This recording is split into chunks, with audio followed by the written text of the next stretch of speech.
ವೈಕುಂಠ ಏಕಾದಶಿಯ ಪ್ರಯುಕ್ತ ನೆಮ್ಮದಿ ಸಮೃದ್ಧಿ ಇಷ್ಟಾರ್ಥ ಸಿದ್ಧಿಗಾಗಿ ಬೇಡಿಕೆಯನ್ನು ಸಲ್ಲಿಸ್ತಾ ಇದ್ದಿದ್ದನ್ನು ಗಮನಿಸ್ತಾ ಇದ್ರಿ. ಇನ್ನು ಇದೇ ವಿಚಾರವಾಗಿ ನಮ್ಮ ಪ್ರತಿನಿಧಿ ಸಂಜಯ್ ಗೌಡ ಕೂಡ ಚಿಟ್ಚಾಟ್ ನಡೆಸಿದ್ದಾರೆ. ನೋಡ್ಕೊಂಡು ಬನ್ನಿ. ದೇಶಾದ್ಯಂತ ವೈಕುಂಠ ಏಕಾದಶಿ ಪ್ರಯುಕ್ತ ವಿಷ್ಣುವನ್ನ ಆರಾಧಿಸುವಂತಹ ದೇವಾಲಯಗಳಲ್ಲಿ ವಿಶೇಷ ಪೂಜೆಯನ್ನ ಹಮ್ಮಿಕೊಂಡಿರುವಂಥದ್ದು. ಮತ್ತೆ ಈಗ ಬೆಂಗಳೂರಿನ ವಿಚಾರಕ್ಕೆ ಬಂದರೆ ಇಸ್ಕಾನ್ ಟೆಂಪಲ್ ಸೇರಿದಂತೆ ಪ್ರಮುಖ ದೇವಾಲಯಗಳಲ್ಲಿ ವಿಶೇಷ ಪೂಜೆಗಳು ಪುನಸ್ಕಾರಗಳು ನಡೀತಾ ಇರುವಂಥದ್ದು. ಸದ್ಯ ಈಗ ನಾನು ಇಸ್ಕಾನ್ ಟೆಂಪಲ್ನಲ್ಲಿ ಇರುವಂಥದ್ದು. ಇಲ್ಲಿ ವೈಕುಂಠ ಏಕಾದಶಿ ಪ್ರಯುಕ್ತ ವಿಶೇಷ ಪೂಜೆಗಳು ಮತ್ತೆ ಭಕ್ತಾದಿಗಳು ಸಾವಿರಾರು ಸಂಖ್ಯೆಯಲ್ಲಿ ಬಂದು ಆ ಒಂದು ದರ್ಶನವನ್ನ ಪಡಿತಾ ಇರುವಂಥದ್ದು. ಅಂದ್ರೆ ವಿಶೇಷ ಪೂಜೆ ಇರ್ಬೋದು, ಮತ್ತೆ ಇಲ್ಲಿಯ ಒಂದು ಹೂ ಅಲಂಕಾರವನ್ನ ಅಂದ್ರೆ ವಿಷ್ಣುವಿಗೆ ಅಲಂಕಾರವನ್ನ ಮಾಡಿರುವಂಥದ್ದನ್ನ ಕಣ್ತುಂಬಿಕೊಳ್ತಾ ಇರುವಂಥದ್ದು. ಅಂದ್ರೆ ವಿಶೇಷವಾಗಿ ಇವತ್ತು ಅಂದ್ರೆ ವರ್ಷದಲ್ಲಿ 24 ಏಕಾದಶಿಗಳು ಬರುತ್ತೆ. ಅದರಲ್ಲಿ ಈ ಒಂದು ಏಕಾದಶಿ ಏನಿದೆ ವೈಕುಂಠ ಏಕಾದಶಿ, ಇದು ಮುಖ್ಯವಾಗಿರುತ್ತೆ. ಯಾಕೆಂತ ಹೇಳಿದ್ರೆ ಭಕ್ತಾದಿಗಳು ಇಷ್ಟಾರ್ಥಗಳನ್ನ ಬೇಡ್ಕೊಂಡ್ರೆ ಇಲ್ಲಿ ಈಡೇರಿಸುವಂತಹ ಕೆಲಸವನ್ನ ವಿಷ್ಣು ಮಾಡ್ತಾನೆ ಅನ್ನೋ ನಂಬಿಕೆ ಇದುವರೆಗೆ ಇರುವಂಥದ್ದು. ಸದ್ಯ ಈಗ ಈ ವಿಚಾರಕ್ಕೆ ಸಂಬಂಧಪಟ್ಟಂಗೆ ಇಸ್ಕಾನ್ ಟೆಂಪಲ್ನಲ್ಲಿ ಇರುವಂತಹ ಒಬ್ಬರು ಇವರನ್ನ ಸ್ವಾಮೀಜಿಗಳನ್ನ ಮಾತಾಡಿಸ್ತಾ ಹೋಗ್ತೀನಿ. ಸರ್, ಇವತ್ತಿನ ವಿಶೇಷತೆ ಏನು ದೇವಸ್ಥಾನದಲ್ಲಿ, ಮತ್ತೆ ಇವತ್ತಿನ ಪೂಜೆ ಪುನಸ್ಕಾರ ಹೇಗೆ ನಡೀತಾ ಇದೆ? ಹರೇ ಕೃಷ್ಣ. ಇವತ್ತು ವೈಕುಂಠ ಏಕಾದಶಿ ಆಚರಣೆ ಮಾಡಲಾಗ್ತಾ ಇದೆ ಇಸ್ಕಾನ್ ಬ್ಯಾಂಗ್ಳೂರ್, ಹರೇ ಕೃಷ್ಣ ಇಲ್ಲಿ ರಾಜಾಜಿನಗರ. ಈ ವೈಕುಂಠ ಏಕಾದಶಿ ಒಬ್ಬ ಭಕ್ತರು, ಅವರ ಹೆಸರು ನಮ್ಮಾಳ್ವಾರ್ ಅಂತ. ಈ 12 ಜನ ಆಳ್ವಾರುಗಳಲ್ಲಿ ಇವರು ಪ್ರಮುಖರಾದವರು. ಇವರು ನಮ್ಮಾಳ್ವಾರು ಇವತ್ತು ದಿನ ವೈಕುಂಠ ಏಕಾದಶಿ ದಿನ ಅವರು ವೈಕುಂಠಕ್ಕೆ ಹೋಗುವಾಗ ಭಗವಂತ ಉತ್ತರ ಭಾಗಕ್ಕೆ ಬಂದು ಅವರನ್ನು ಸ್ವಾಗತ ಮಾಡ್ತಾರೆ ವೈಕುಂಠ ಏಕಾದಶಿಗೆ ದಿವಸ. ಆಮೇಲೆ ಇಲ್ಲಿ ಅದೇ ಆಚರಣೆ ಇವತ್ತು ಈ ಇಸ್ಕಾನ್ ದೇವಸ್ಥಾನದಲ್ಲಿ ನಾವು ಆಚರಣೆ ಮಾಡ್ತಾ ಇದ್ದೀವಿ. ನಮ್ಮ ರಾಧಾಕೃಷ್ಣ ಅವರಿಗೆ ವಿಶೇಷ ಅಲಂಕಾರ. ಬೆಳಗ್ಗೆ ವೈಕುಂಠ ದ್ವಾರ ಪೂಜಾ ನಡೀತು. ಆಮೇಲೆ ನಮ್ಮ ಶ್ರೀನಿವಾಸ ಗೋವಿಂದ ಅವರಿಗೆ ಮಹಾ ಅಭಿಷೇಕ ನಡೀತು, ಮಹಾಮಂಗಲಾರತಿ ನಡೀತು. ಮತ್ತು ಇವಾಗ ಲಕ್ಷಾರ್ಚನ ನಡೀತಾ ಇದೆ. ಮತ್ತು ವಿವಿಧವಾದ ಸೇವೆಗಳೆಲ್ಲ ಇವತ್ತು ದಿನ ಪೂರ್ತಿ ನಡೀತಾ ಇದೆ. ಮತ್ತು ಭಗವಂತನಿಗೆ ಕೃಷ್ಣ, ರುಕ್ಮಿಣಿ, ಸತ್ಯಭಾಮಕ್ಕೆ ಅವರಿಗೆ ಕಲ್ಯಾಣೋತ್ಸವನೂ ಸೇವಾ ನಡೀತಾ ಇದೆ. ಇದು ಇವತ್ತಿನ ವಿಶೇಷ ಕಾರ್ಯಕ್ರಮ ಇಸ್ಕಾನ್ ಬ್ಯಾಂಗ್ಳೂರಲ್ಲಿ. ಸರ್, 24 ಒಂದು ವರ್ಷದಲ್ಲಿ 24 ಏಕಾದಶಿಗಳು ಬರುವಂಥದ್ದು, ಅದರಲ್ಲಿ ಇದು ವಿಶೇಷತೆ ಸರ್. ಇದರ ವಿಶೇಷತೆ ಏನು ಸರ್? ಅದೇ ವೈಕುಂಠ ಏಕಾದಶಿ ಅಂದರೆ ಇವತ್ತಿನ ಏಕಾದಶಿ ದಿವಸ ಒಬ್ಬ ಭಕ್ತರು ವೈಕುಂಠಕ್ಕೆ ಹೋಗ್ತಾರೆ. ಆವಾಗ ಉತ್ತರ ಭಾಗಕ್ಕೆ ಭಗವಂತ ಬಂದು ಇವತ್ತಿನ ದಿವಸ ಭಗವಂತ ಅಲ್ಲಿ ಉತ್ತರ ಭಾಗಕ್ಕೆ ಬಂದು ಅವರನ್ನು ಸ್ವಾಗತ ಮಾಡ್ತಾರೆ. ಅದು ವಿಶೇಷತೆ. ಸ್ವತಃ ಭಗವಂತನೇ ಬಂದು ಭಕ್ತಾದಿಗಳನ್ನ ಕರ್ಕೊಂಡು ಹೋಗುವಂತ ಕೆಲಸ ಮಾಡ್ತಾನೆ ಅಂತ ಹೇಳ್ತಾ ಇದ್ದಾರೆ ಸರ್. ಅಂದ್ರೆ ಈಗ ಜನರು ಪಾಲಿಸ್ಬೇಕಂದ್ರೆ ವಿಷ್ಣುವನ್ನ ಆರಾಧಿಸ್ಬೇಕು ಅಂತ ಹೇಳಿದ್ರೆ ಒಂದಿಷ್ಟು ನಿಯಮಗಳಿರುತ್ತೆ. ಅಂದ್ರೆ ವಿಷ್ಣುವನ್ನ ಆರಾಧಿಸ್ಬೇಕು, ಅದು ನಿಯಮಗಳೇನಿರುತ್ತೆ? ಅದು ಏಕಾದಶಿ ಉಪವಾಸ ಏಕಾದಶಿ ಆಚರಣೆ ಮಾಡುವುದಕ್ಕೆ ನಿಯಮಗಳು ಭಗವಂತನ ಒಂದು ಕೀರ್ತನೆ, ಭಗವಂತನ ಒಂದು ಆರಾಧನೆ, ಭಗವಂತನ ಭಜನೆ, ಇದೆಲ್ಲ ಮಾಡುವುದರಿಂದ ಭಗವಂತನಿಗೆ ನಾವು ಹತ್ರ ಆಗ್ತೀವಿ. ಉಪವಾಸ ಅಂದರೆ ಭಗವಂತನಿಗೆ ಹತ್ರ ಆಗುವುದು. ಅದು ಇವತ್ತಿನ ದಿವಸ ನಾರ್ಮಲಿ ಏಕಾದಶಿ ದಿವಸ ಮಾಡುವ ವಿಧಾನ. ಭಗವಂತನ ಭಜನೆ ಮಾಡುವುದು, ಭಗವಂತನ ಬಗ್ಗೆ ಕೇಳುವುದು, ಭಗವಂತನನ್ನು ಆರಾಧನೆ ಮಾಡುವುದು, ಭಗವಂತನ ಸೇವೆಯಲ್ಲಿ ಮಗ್ನನಾಗಿರುವುದು. ಇದೆಲ್ಲ ಎಕ್ಸ್ಪೆಷಲಿ ಏಕಾದಶಿ ದಿವಸ ತುಂಬ ಪ್ರಮುಖವಾದ ಸೇವೆಗಳು.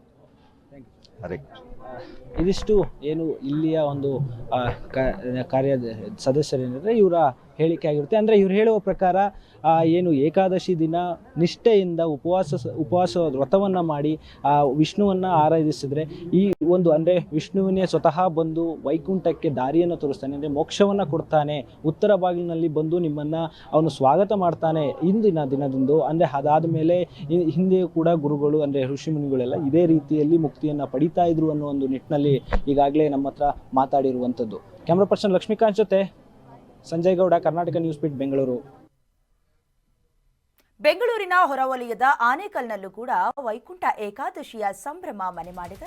ಚೆನ್ನಕೇಶವ ಸ್ವಾಮಿ ದೇವಾಲಯಕ್ಕೆ ಭಕ್ತರ ದಂಡು ಹರಿದು ಬರ್ತಿದೆ. ಆನೇಕಲ್ನಲ್ಲಿ ಸಂಭ್ರಮದ ವೈಕುಂಠ ಏಕಾದಶಿಯ ಆಚರಣೆಯಾಗ್ತಾ ಇದೆ. ಚೆನ್ನಕೇಶವ ಸ್ವಾಮಿ ದೇವಾಲಯಕ್ಕೆ ಭಕ್ತರ ದಂಡು ಆಗಮಿಸುತ್ತಿದೆ. ಬೆಂಗಳೂರಿನ ಹೊರವಲಯದ ಆನೇಕಲ್ನ ದೇಗುಲದಲ್ಲಿ ಸಂತಸ ಸಡಗರ ಮನೆ ಮಾಡಿದೆ. ಚೆನ್ನಕೇಶವ ಸ್ವಾಮಿಗೆ ವಜ್ರಾಂಗಿ ಅಲಂಕಾರ, ಪೂಜೆ ಜೊತೆಗೆ ಸರತಿ ಸಾಲಿನಲ್ಲಿ ನಿಂತು ಭಕ್ತರು ದರ್ಶನವನ್ನ ಪಡ್ಕೊಳ್ತಿದ್ದಾರೆ. ವೈಕುಂಠ ದ್ವಾರದ ಮೂಲಕ ಚೆನ್ನಕೇಶವ ಸ್ವಾಮಿ ದರ್ಶನವನ್ನ ಪಡ್ಕೊಳ್ತಿದ್ದಾರೆ. ಭಕ್ತಗಣ ವಿಶೇಷವಾದ ಏಕಾದಶಿಯಲ್ಲಿ ದರ್ಶನ ಪಡೆದು ಪುನೀತರಾಗ್ತಿದ್ದಾರೆ. ದೇವಸ್ಥಾನಕ್ಕೆ ಆಗಮಿಸಿದ ಭಕ್ತರಿಗೆ ಅಲ್ಲಿ ಪ್ರಸಾದ ವಿನಿಯೋಗ ಕೂಡ ನಡೀತಾ ಇದೆ. ಸುಮಾರು ವರ್ಷಕ್ಕೆ 24 ಏಕಾದಶಿಯಲ್ಲಿ ವೈಕುಂಠ ಏಕಾದಶಿ ಅನ್ನೋದು ಬಹಳಷ್ಟು ಪ್ರಮುಖವಾದ ಸ್ಥಾನವನ್ನು ಪಡೆದಿರೋದು. ಜೊತೆಗೆ ಮುಕ್ಕೋಟಿ ಏಕಾದಶಿ ಅಂತ ಕರೀತಾರೆ. ಯಾಕಂದ್ರೆ ಇವತ್ತು ವಿಷ್ಣುವಿನ ದರ್ಶನವನ್ನ ಪಡ್ಕೊಳ್ಳೋದಕ್ಕೆ ಮುಕ್ಕೋಟಿ ದೇವತೆಗಳು ಕೂಡ ಬರ್ತಾರೆ ಅನ್ನುವಂಥ ನಂಬಿಕೆ ಹಿಂದೂ ಸಂಪ್ರದಾಯದ್ದು. ಈಗಾಗಲೇ ನೀವು ದೃಶ್ಯದಲ್ಲಿ ಏನು ಗಮನಿಸ್ತಾ ಇದ್ದೀರಾ, ಬೆಂಗಳೂರಿನ ಹೊರವಲಯದ ಆನೇಕಲ್ನ ದೇಗುಲ ಚೆನ್ನಕೇಶವ ಸ್ವಾಮಿಗೆ ಈಗಾಗಲೇ ವಜ್ರಾಂಗಿ ಅಲಂಕಾರವನ್ನ ಮಾಡಲಾಗಿದೆ. ಪೂಜೆ ಪುನಸ್ಕಾರ ಬೆಳಗಿನಿಂದಲೇ ನಡೀತಾ ಇದೆ. ಕೆಲವೊಂದಷ್ಟು ದೇಗುಲಗಳಲ್ಲಿ ಮಧ್ಯರಾತ್ರಿಯಿಂದಲೇ ದರ್ಶನಕ್ಕೆ ಅನುವು ಮಾಡಿಕೊಡಲಾಗಿದೆ. ಇವತ್ತೇನಾದರೂ ದರ್ಶನವನ್ನ ಪಡ್ಕೊಂಡ್ರೆ ಪುಣ್ಯ ಪ್ರಾಪ್ತಿ ಆಗತ್ತೆ. ಹಾಗಾಗಿ ದರ್ಶನವನ್ನ ಪಡ್ಕೊಂಡು ಭಕ್ತ ಗಣದವರು ಪುನೀತರಾಗ್ತಾ ಇದ್ದಾರೆ. ದೇವಸ್ಥಾನಕ್ಕೆ ಬೆಳಗಿನಿಂದಲೂ ಸಾಲು ಸರತಿಯಲ್ಲಿ ಬಂದು ನಿಂತು ದರ್ಶನವನ್ನ ಪಡ್ಕೊಳ್ತಾ ಇರೋದು. ಜೊತೆಗೆ ಜ್ಯೋತಿಷ್ಯ ಶಾಸ್ತ್ರದ ಪ್ರಕಾರವೂ ಕೂಡ ಏಕಾದಶಿ ಇವತ್ತು ಚಂದ್ರನ ಪ್ರಭಾವ ಮನುಷ್ಯನ ಮನಸ್ಸಿನ ಮೇಲೆ ಬಹಳ ತೀವ್ರವಾದ ಪರಿಣಾಮ ಬೀರುತ್ತೆ. ಹಾಗಾಗಿ ಉಪವಾಸ ಮಾಡೋದ್ರಿಂದ ಚಂಚಲ ಮನಸ್ಸನ್ನು ಹತೋಟಿಯಾಗಿ ಅಂದರೆ ಕಂಟ್ರೋಲ್ ಮಾಡಬಹುದು ಅನ್ನೋದು ವೈಜ್ಞಾನಿಕವಾದಂತಹ ಸಿದ್ಧಾಂತ, ಕೆಲವೊಂದಷ್ಟು ನಂಬಿಕೆ ಕೂಡ ಹೌದು. ಜೊತೆಗೆ ಈ ದೇಗುಲದಲ್ಲಿ ಪ್ರಸಾದ ವಿನಿಯೋಗವನ್ನು ಕೂಡ ಮಾಡಲಾಗ್ತಾ ಇದೆ. ನೀವು ದೃಶ್ಯದಲ್ಲಿ ಗಮನಿಸ್ತಾ ಇದ್ದೀರಾ. ಪ್ರಸಾದ ಸೇರಿದಂತೆ ಕೆಲವೊಂದಷ್ಟು ದೇಗುಲಗಳಲ್ಲಿ ಅನ್ನ ಸಂತರ್ಪಣೆ ಕಾರ್ಯಕ್ರಮಗಳನ್ನು ಕೂಡ ಏರ್ಪಡಿಸಲಾಗಿರುತ್ತೆ. ವಿಶೇಷವಾಗಿ ಚೆನ್ನಕೇಶವ ಸ್ವಾಮಿ ದೇಗುಲ ಅಂತ ಹೇಳಿದ್ರೆ ವಜ್ರಾಂಗಿಯ ಅಲಂಕಾರ ಮಾಡೋದು, ಜೊತೆಗೆ ಪೂಜೆ ಪುರಸ್ಕಾರ ಎಲ್ಲವೂ ಕೂಡ ಬೆಳಗಿನಿಂದಲೇ ನಡೀತಾ ಇದೆ. ಭಕ್ತರು ಕೂಡ ಬೇರೆ ಬೇರೆ ಭಾಗಗಳಿಂದ ಬಂದು ವಿಶೇಷವಾಗಿ ದರ್ಶನವನ್ನ ಪಡ್ಕೊಳ್ಳೋದ್ರಲ್ಲಿ ನಿರತರಾಗಿದ್ದಾರೆ.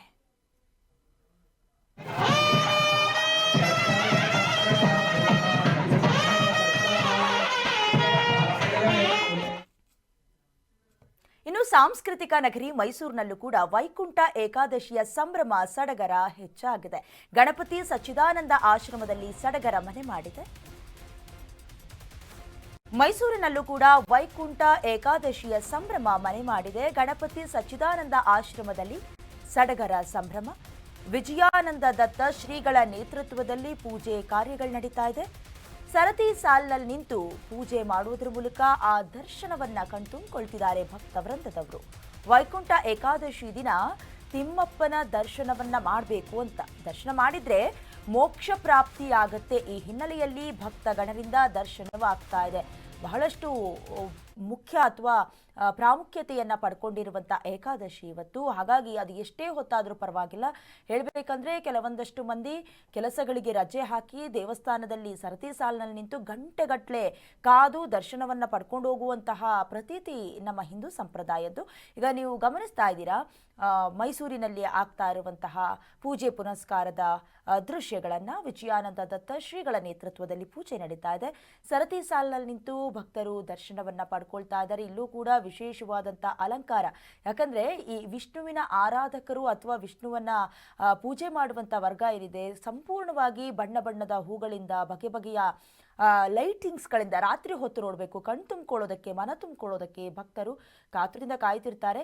ಇನ್ನು ಬಾಗಿಲು ಓಪನ್ ಆಗಿದ ತಕ್ಷಣ ಎಲ್ಲರೂ ಕೂಡ ಆ ಸುಂದರ ಕ್ಷಣವನ್ನು ತಮ್ಮದಾಗಿಸ್ಕೊಳ್ತಾರೆ, ಕಣ್ಣಿನ ಮೂಲಕ ಕಣ್ತುಂಬಿಸ್ಕೊಳ್ತಾರೆ. ಈಗಾಗಲೇ ಈ ದರ್ಶನವನ್ನು ಪಡ್ಕೊಂಡ್ರೆ ಮೋಕ್ಷ ಪ್ರಾಪ್ತಿಯಾಗತ್ತೆ ಈ ನಂಬಿಕೆ ಇರೋದ್ರಿಂದ ಭಕ್ತಗಣದವರು ನಿನ್ನೆ ಮಧ್ಯರಾತ್ರಿಯಿಂದಲೇ ಸರತಿ ಸಾಲಿನಲ್ಲಿ ನಿಂತು ಸಾಗರೋಪಾದಿಯಲ್ಲಿ ದೇಗುಲಗಳಿಗೆ ಆಗಮಿಸ್ತಿದ್ದಾರೆ. ಕೇವಲ ವಿಷ್ಣು ದೇಗುಲ ಅಥವಾ ಶ್ರೀಕೃಷ್ಣನಿಗೆ ಸಂಬಂಧಪಟ್ಟ ದೇಗುಲಗಳಂತಲ್ಲ, ಬಹುತೇಕ ದೇಗುಲಗಳಲ್ಲಿ ಇವತ್ತು ವೈಕುಂಠ ಏಕಾದಶಿಯ ವಿಶೇಷತೆಯ ಪೂಜೆ ಪುನಸ್ಕಾರ ನೆರವೇರ್ತಾ ಇದೆ.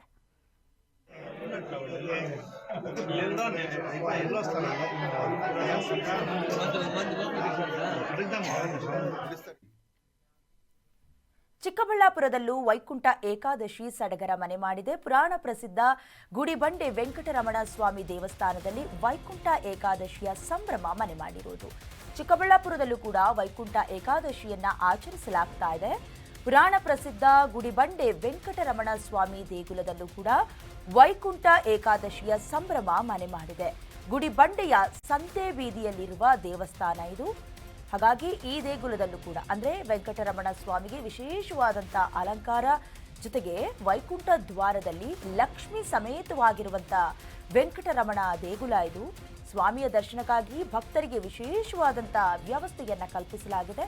ಹಾಗಾಗಿ ಬೆಳಗಿನಿಂದಲೇ ಸರತಿ ಸಾಲಿನಲ್ಲಿ ನಿಂತು ಭಕ್ತರು ದರ್ಶನವನ್ನ ಪಡ್ಕೊಳ್ತಾ ಇದ್ದಾರೆ. ವಿಷ್ಣುವಿನ ಹಲವಾರು ಅವತಾರಗಳಿದೆಯಲ್ಲ, ಆ ದೇಗುಲಗಳಲ್ಲೆಲ್ಲ ಇವತ್ತು ವಿಶೇಷವಾದಂತಹ ಪೂಜೆ.